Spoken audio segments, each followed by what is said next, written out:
ようこそコツアス鉄道チャンネルへ。2024年3月16日に金沢から福井県の敦賀まで延伸した北陸新幹線。これによって敦賀駅は東京、長野、富山、金沢方面からの北陸新幹線と京阪神、北近畿、東海地方に向かう特急列車の接続駅になりました。以前から敦賀駅は重要な駅となっていたのですが、これによって運行上とても重要となる一大拠点となったのです。とりわけ新幹線開業前は金沢や富山まで直通していた大阪や名古屋からの特急から新幹線への乗り継ぎには、現在の西九州新幹線の武雄温泉駅のような形で乗り換えが容易になるよう工夫していることが期待されていました。しかし蓋を開けてみると、特急列車と新幹線の乗り換えはホーム上で直接接続できず、階段などでの上下移動を伴う乗り換えが必要に。さらに敦賀駅の構造自体も非常に高さのあるもので、鉄道ファンの間では早くも要塞という声が出るほど、かなり複雑な構造になってしまいました。なぜ北陸新幹線敦賀駅は乗り換えに手間のかかる上に、とてつもなく高くて要塞ともいえる複雑な構造になってしまったのでしょうか。今回の動画では、そんな敦賀駅の要塞化や乗り換えの謎について解説・考察をしてみたいと思います。それでは本編へどうぞ。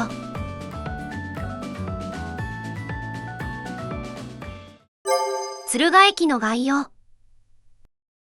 敦賀駅は福井県西部敦賀市の中心的な駅です。現在は北陸新幹線と JR 北陸本線、JR 小浜線および北陸新幹線開業後に北陸本線の福井県内区間である大聖寺、敦賀間を引き継いだ福井県や沿線自治体が出資する第三セクター路線ハピライン福井の4路線が乗り入れる駅となっています。現在は北陸新幹線の暫定的な終点となっており、また新幹線と接続して大阪、名古屋方面に向かうサンダーバードや白鷺などの特急列車が発着する駅でもあります。北陸本線時代の2006年より東駅から西が直流、東側が交流電化となるデッドセクションが駅の福井方にあり、この時から大阪からの地位とも乗り入れております。北陸新幹線開業前も主要駅の一つで、福井、金沢、富山方面に向かうほとんどの特急列車、急行列車が停車していたほか、客車列車の機関車付け替えなどの作業も頻繁に行われていました。また高度経済成長期以前の時点においては、南北それぞれに柳ヶ瀬、スイスといった難所を抱えていたため、敦賀駅は横川駅や軽井沢駅などと同様中継点として重要視された歴史があり、峠越えに適した D51 機関車などが多数配置された敦賀第一機関区や敦賀第二機関区などが設けられており、かつては鉄道の街の一つにも数えられていました。また貨物列車については新幹線開業後も在来線の敦賀駅を通過、または運転停車するような形において、引き続き大阪、名古屋方面と新潟、青森方面を結んでおります。かつては敦賀港や東洋号の工場などへの専用線もありましたが、それらは現在廃止され貨物列車は通過するだけになっています。ただし乗務員基地である JR 貨物の敦賀機関区や JR 西日本の組織、施設などが今でも残っております。この関係からなのか貨物列車は敦賀駅での乗務員交代があり、敦賀駅に運転停車する貨物列車があるのはそのためと考えられます。これらの歴史的背景もあり、敦賀駅の構内はかなり広く、機関区や東側には長い間駅舎が設けられていないほどでした。現在でも接続路線の終点駅かつ乗務員配置の多い拠点であり、鉄道の街としての機能は十分に残っていると言えるでしょう。北陸新幹線が開業した後の敦賀駅の構造。専用線や機関区などの存在もあり、もともと複雑だった敦賀駅の構造は、新幹線開業後はさらに独特なものになりました。基本的には北陸新幹線は高架駅、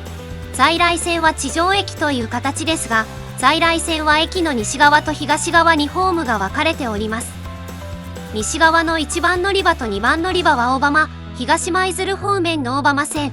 3番乗り場から7番乗り場はハピライン福井や北陸本線米原、湖西線方面へ向かう普通列車や新快速が乗り入れ、東側の31番乗り場から34番乗り場については特急サンダーバード、白鷺が乗り入れる新幹線乗り継ぎ特急列車の専用ホームとなっています。この1番乗り場から7番乗り場と31番乗り場から34番乗り場は在来線の留置線や引き上げ線などがある関係で200メートル以上離れております。なお敦賀駅の改札口は町並口と呼ばれる以前からの西口と山並口と呼ばれる新幹線開業後に設置された東口の2つがあります。この間は駅によって分断されているような形となっており、通り抜けに入場料が必要となる敦賀駅構内を経由せず移動する場合、徒歩で30分程度の距離を迂回しなければなりません。緑の窓口についても東口にしか今はないこともあり、こちらについて特別な注意を要する点は把握しましょう。ちなみに土日祝日を中心に新幹線開業から8月31日まで、海陸観光バスが敦賀市の自宅で運行を行う東西連絡バスの実証運行が行われていました。そして新幹線のホームは駅の東側に存在し、11番乗り場から14番乗り場が新幹線ホームとなっています。北陸新幹線と在来線特急列車についてですが、新幹線ホームは3階、在来線31番乗り場から34番乗り場が1階にあり、途中2階のコンコースと中間の改札口を通る必要はあるものの、乗り継ぎを考慮し上下移動だけで済むような構造にはなっています。具体的には新幹線ホームには6号車付近にエレベーター、3号車から5号車付近と9号車付近にエスカレーターがあり、2階に降りた後に設けられた中間改札を通って、1階に設けられた在来線ホームに階段またはエレベーター、2基存在するエスカレーターを使って降りるという形になっています。しかし敦賀駅は横に広大なだけでなく高さも37メートルあり、高層ビル12階建て分に相当する駅になっています。新幹線のホームも高さ21メートルの場所に位置するため、在来線の乗り換えには最長で350メートルにもなり、この途中にあるエスカレーターはなんと26基、自動改札機は19基と整備新幹線の駅では最多数となっています。またエレベーターも通常の新幹線駅では15人乗りのところを敦賀駅では20人乗りにしている点も特徴であり、その20人乗りエレベーターがなんと6基も存在します。整備新幹線開業の過程で部分開業となり、在来線特急と新幹線が途中で乗り換える必要が出てしまった事例としては、かつての九州新幹線新八代駅の事例があります。また現在の西九州新幹線武雄温泉駅もその例となりますが、この2つの事例では在来線特急と新幹線が同一ホームで接続し、簡単に乗り換えられる構造になっていました。こちらの方が利用者にとって利便性が高く、エレベーターなどの機材導入に莫大な費用がかからないで済むと思われます。しかし北陸新幹線の敦賀駅は高さ37メートルと巨大であり、さらに武雄温泉駅や新八代駅のように対面乗り換えもできず、まるで要塞とも呼べるような建物になっています。なぜ敦賀駅はこのような構造を採用しなければならなかったのでしょうか。なぜ敦賀駅は要塞になった？敦賀駅がとんでもない高さと広さを持つ、まるで要塞とも言える建物になった理由についてですが、構造としては敦賀駅の所在地が最大原因となります。敦賀駅の北東には国道8号線の敦賀バイパスが存在し、新幹線の建設にあたってはこのバイパスの上空を通す形になりました。敦賀バイパスは敦賀市内の交通集中の解消と北陸自動車道へのアクセスのため、1972年に事業化した国道8号線のバイパス道路です。この事業は北陸本線の北陸トンネルが全通した1962年よりも10年以上後になって計画されたものです。そのため敦賀駅付近では北陸本線を乗り越える形で、このバイパスを通す必要が出てしまいました。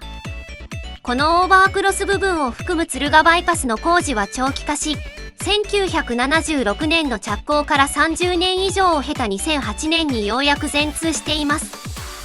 その後2012年より北陸新幹線の工事も始まりますが、ここで敦賀バイパスとの交差に関する問題にぶつかってしまうのです。さらに敦賀駅を出発した新幹線が最初に通るトンネルである768メートルの美山トンネルの手前で敦賀バイパスと交差することになりますが、実はこの美山トンネルという存在自体についても敦賀駅の構造に深く影響していると考えることができます。この付近には2012年にラムサール条約の登録湿地となった中池見湿地と重なる場所が出ているためであり、美山トンネルの建設予定地と中池見湿地が大きくぶつかりました。実はラムサール条約の登録湿地内における大型公共施設の建設は、日本ではこの北陸新幹線美山トンネルの建設がほぼ初めてです。そして中池見湿地の環境保全の観点から計画ルートの変更が発生し、予定建設ルートよりも150メートルほど東南にカーブしながら迂回するほか、トンネル掘削地点の高さも変更する必要が生じてしまい、20メートルほど上方のポイントを掘削することになったのです。これらが原因で敦賀バイパスとの交差場所については、北陸新幹線開通前の敦賀駅よりも高い場所に設定しなければならなくなり、鉄道の勾配の基準を満たすためには駅の高さを高くして、高架部分全体を高くしない限り難しい状況に陥ったと考えることができます。敦賀駅が高さ37メートルという巨大な駅になった背景には、敦賀バイパスとの交差と美山トンネルの掘削地点という問題が大きく関係していると言っていいでしょう。ところで美山トンネルの掘削にあたっては、ルート変更を行うほかに、特殊で高度な工法のトンネル掘削技術を用いています。他のトンネルでは厚さ 0.8mm の防水シートでトンネルの下部以外を覆って地下水から守る構造として、トンネル内部の下部に湧水を集めた上で、そこに設けられた排水管を用いて排水を行う構造とされているところ、防水シートは厚さ 2mm という肉厚のものを用いて全周を覆い、その内側に打設される復興コンクリートも厚く施工した上で、トンネルの湧水に起因した排水を発生させないウォータータイト構造と呼ばれる工法を用いております。それに加えて美山トンネルの建設にあたっては、不測の事態に対応するための環境管理計画を国内で初めて策定。 NPO や NGO、行政機関などとも密に連携を取り、水門や動植物のモニタリングを継続的に実施して、そのデータは定期的に一般公表をしておりました。結果として環境保護の観点では、この施策は一定の役割を果たしました。しかしそれでも湿地の水量や一部の生態系で影響が出ているようで、今後は自然復元工事を行う予定であるとされています。また北陸新幹線の敦賀駅はかつての敦賀第一機関、客貨借などがあった区域に設けられています。そのため新幹線開業前に特急列車が停車していたホームである3番乗り場から7番乗り場の場所とは200メートル以上も離れてしまいました。そこで新幹線ホームの直下の地上には、新幹線と接続する特急列車専用ホームという扱いのホームとして、31番乗り場から34番乗り場のホームが設けられました。新大阪方面への延伸については幾度の議論の末に、現在では小浜、京都、松井山手を通るルートにほぼ決まったものの、地下水などの問題を抱えて工事が今でもなかなか進んでおらず、敦賀駅は当分の間終着駅になることが想定される以上、新幹線と在来線特急の接続に時間をかけて歩かせるのは、結果として客離れを起こす可能性があるため、JR 西日本にとって死活問題となりかねません。ところで西九州新幹線や以前の九州新幹線のような対面乗り換えにならなかったのはなぜでしょうか？なぜ敦賀駅は対面乗り換えにできなかったのか？特急ホームを新幹線側に寄せたとはいえ、対面乗り換えにはならず乗り換え時間がかかる新幹線の敦賀駅では、なぜ西九州新幹線の武雄温泉駅や九州新幹線の新八代駅のように敦賀駅は対面乗り換え構造にならなかったのでしょうか？その理由としては輸送量の違いに関係があります。対面乗り換えを採用した九州新幹線や西九州新幹線と比較すると、北陸新幹線ではその輸送量に大きな差があるのです。ここからは各新幹線の定員や接続する各特急列車の使用車両の定員を見ながら、北陸新幹線の輸送量を見ていくこととしましょう。かつて新八代駅での乗り換えを要した九州新幹線の場合、新幹線で使われる800系新幹線の定員は0番台登場時が384名、多目的室設置後の0番台と1000番台、2000番台が378名です。一方で在来線のリレー燕号では主に787系8両編成が使用され、787系8両編成の定員は車両の構成などで若干の差異がありますが、おおむね1編成あたり400席程度の定員でした。また現在武雄温泉駅での乗り換えが必須となる西九州新幹線の N700S 系新幹線8000番台も定員391名であり、その内訳は自由席が233名、指定席が158名です。こちらも同様に在来線のリレーかもめ号で主に使われる787系8両編成の定員404名とほぼ同数の座席数となっており、その内訳は普通車383名、グリーン車14名、グリーン個室4名、デラックスグリーン車3名となります。ちなみにリレーかもめ号には783系ハイパーサルーン8両編成や885系6両編成が使用される列車も存在するのですが、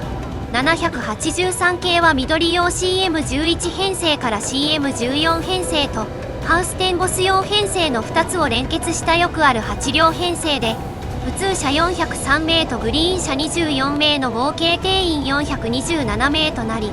885系は普通車290名、グリーン車12名の合計定員302名で、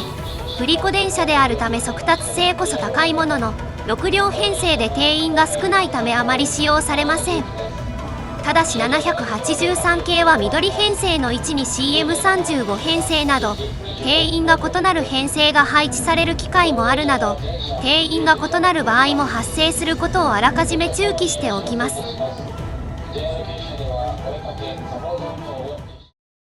一方、北陸新幹線で使われる E7 系、W7 系の場合は、座席定員が普通車843名または831名、グリーン車63名、グランクラス18名の計913名または924名にも上る上、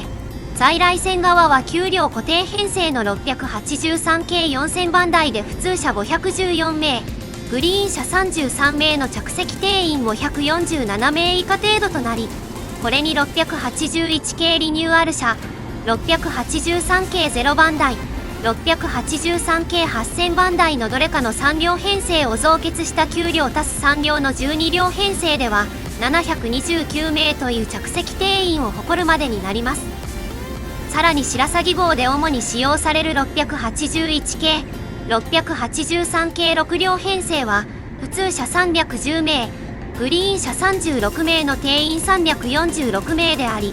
白鷺とサンダーバードの両方に接続する列車の場合、接続のサンダーバードは必ず9両編成を用いるよう調整されますが、それでも2列車合計で893名の着席定員となり、さらに繁忙期には着席定員を超えた移動が発生することも多く、一つの新幹線に対して1000人以上の乗客が総出で新幹線と特急列車を乗り継ぐということも想定されます。特に東海道新幹線がストップした際にその光景が見られ、そういった乗り換え人数が多い場合については、19機の自動改札を全て開放して対処しているのが現状となっており、故に九州新幹線や西九州新幹線と比べた場合、乗り換え人数がとてつもなく多くなってしまうことがわかると同時に、繁忙期や東海道新幹線の運休時など利用者が多い場合は、それでもキャパオーバーになってしまうというのが現実なのです。そのため敦賀駅を対面乗り換え構造とした場合、ホームに溢れ返る人が大量に発生する可能性が生じ、安全性の問題が発生する可能性が高くなってしまいます。そしてここまでの座席定員の紹介でも触れてきましたが、敦賀駅では大阪方面へのサンダーバード号だけでなく、名古屋方面への白鷺号とも接続するケースがあります。この場合は新幹線1列車に対して2つの特急列車が接続するため、対面乗り換えでは混乱を起こす可能性があるというのも、現在の敦賀駅の構造に影響している理由となっています。なお金沢、東京方面から新幹線で来た乗客が特急に乗車する敦賀駅33番乗り場、34番乗り場では混乱防止のために行き先ごとに電車を停車させる位置を変えています。サンダーバード号は東京型基準の停止位置となり、12両編成ではホームいっぱいに停車することになりますが、9両編成では3両分大阪側にホームを余して停車するのに対し、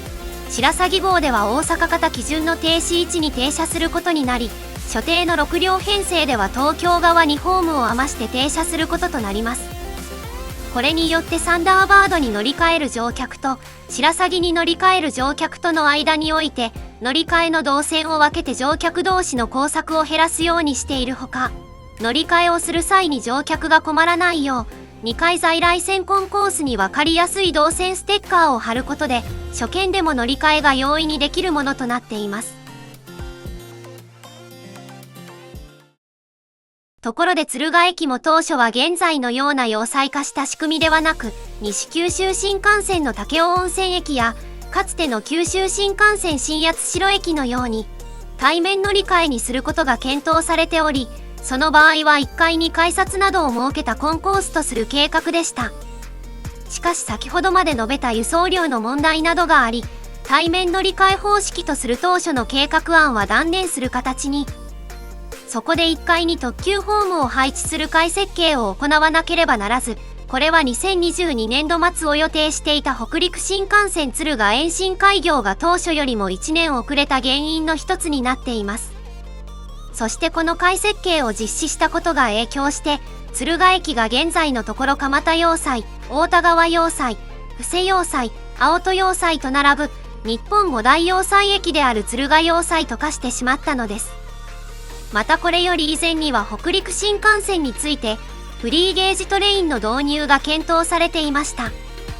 これも在来線と新幹線を結ぶルートに計画変更がありましたが、最終的には敦賀駅の先に設けられた新幹線の車庫である白山総合車両所敦賀支所への回送線を経由して結ぶ計画でした。ところでもしかすると、高さ21メートルもの高架ホームを在来線の側にも作る必要が生じ、それに関する勾配関連の問題が発生するがゆえに、対面乗り換えにならなかったのではないのかと考える方はいらっしゃるかもしれないでしょう。しかし北陸新幹線の敦賀駅については、もともとフリーゲージトレインの導入を考慮した設計であったため、これについては大きな問題点とはなりません。このような妥協として生まれた敦賀駅については、短期的には不便と思う乗客が増えてしまう可能性が高いと思われます。しかしここまで述べたように新しい敦賀駅は広く、エスカレーターやエレベーターの設備も充実しております。ちなみに JR 西日本は上下への移動だけで8分の所要時間にて、新幹線と在来線特急を乗り換えられると宣伝しています。しかし実際の開業前に1000人規模で行われた模擬訓練では、改札に近い9号車のエスカレーターに混雑が集中し、想定の約 1.5 倍となる13分の移動時間がかかってしまいました。そのため JR は敦賀駅に職員を配置し、エスカレーターの入り口で行列を整理するようになっています。しかしそれでも乗り換え時間に懸念がある乗客は多く、本来敦賀号と効率よく乗り継げるダイヤにしているはずが、敦賀での特急列車との接続を考慮しないで設定されている東京行きの輝号や白鷹号と乗り継ぐようにすることや、そもそも乗り継ぎに1時間くらいのインターバルを見込むなど、乗客の心理的な目線でも余計な時間がかかっており、敦賀駅での乗り継ぎについてはかなりのロスになっていると言わざるを得ないのです。ところでこの設備は全通までの一時的設備であった九州新幹線新八代駅や西九州新幹線武雄温泉駅のものとは異なり、恒久的なものになることが想定されています。仮に新大阪まで現行の小浜、京都ルートで建設された場合、名古屋方面への乗り換えはフリーゲージトレインが実用化しない限り、引き続き敦賀駅で行われることとなると想定されます。そのため仮に新大阪まで延伸したとしても、現在と変わらない役割を持つことになるでしょう。ただし中京圏から北陸への直通需要を考えると、現在は他に乗り換えなしで富山まで行ける高山本線の飛騨号もあり、そちらを介して乗り継いでもらうようすることもできるほか、京都駅や新大阪駅では東海道新幹線と接続をする上、新大阪駅では将来的にリニア中央新幹線とも接続するため、京都駅や新大阪駅で東海道新幹線やリニア中央新幹線に乗り継ぎ、名古屋方面に向かってもらう方に移す形になる可能性もあります。また東海道新幹線に乗り入れて名古屋までの直通が可能となる米原ルートの新設または変更が実施されたりするほか、万が一フリーゲージトレインが実用化された場合でも、北陸本線や小浜線の普通列車が現在の特急ホームに乗り入れ、引き続き有効活用をすることができるのです。こういった設備を引き続き有効活用できる観点があることも、敦賀駅の特急ホームが設置された理由となります。その場合は既存の敦賀駅在来線ホームを縮小の上で、再開発などを行うことで土地の有効活用も可能と見込まれます。特に小浜線については敦賀から舞鶴、天橋立方面へ向かう新たな優等列車が新設され、そのホームとして現在の在来線特急ホームが利用されるかもしれません。現状首都圏から北近畿方面は鉄道はおろか、空路も直行便が存在しません。そのため京都府北部、丹波地方や兵庫県北部、但馬地方から首都圏への移動時間は全国屈指の長さとなっています。とりわけ京都丹後鉄道線沿線にある京丹後市に至っては、北陸新幹線開業前まではどの交通手段でも片道5時間はかかっていたため、東京から最も遠いとも言われています。北近畿地方は天橋立、城崎温泉、竹野海岸などの名所や、カニ、但馬牛などの高級グルメなど観光資源に恵まれているものの、このアクセスの不便さもあって、全国で最も所得の高い首都圏から観光客を集めるのが難しい地域になっています。そのための所要時間改善を果たす目的のために、新幹線直下の在来線ホームが活用される可能性は十分にあるのではないでしょうか。いかがだったでしょうか。今回の動画をご覧いただいたことによって、北陸新幹線の敦賀駅が要塞とも言われるほど複雑な構造になってしまった理由について、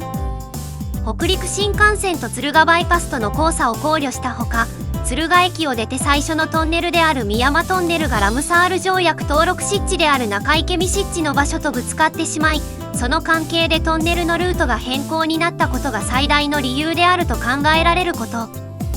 敦賀駅が九州新幹線新八代駅や西九州新幹線武雄温泉駅のように対面乗り換え方式にできなかった理由は、乗り継ぎ客がそれらと比較して多くなってしまうことと、大阪方面と名古屋方面の両列車の接続を考慮しなければならないことがあること。実は当初対面乗り換え方式を検討していたため、直下に在来線ホームを設けることに途中で変更となり、設計変更が生じて延伸開業が1年遅れたほか、このせいで敦賀要塞となってしまったこと。この方式の乗り換え手法を採用できた理由については、将来的に北陸本線の普通列車や新快速列車、小浜線の列車を乗り入れさせるように転用できることもあることなどについて知ることができたのではないでしょうか。この動画が参考になったと思った方は、ぜひ評価ボタン、コメントをお願いします。またコツアズ鉄道チャンネルでは、鉄道など交通に関するさまざまな疑問や気になる事柄などを動画にして解説形式でまとめています。チャンネル登録をしていただくと最新の動画がいち早くご覧できますので、ぜひよろしくお願いします。それでは、ご視聴ありがとうございました。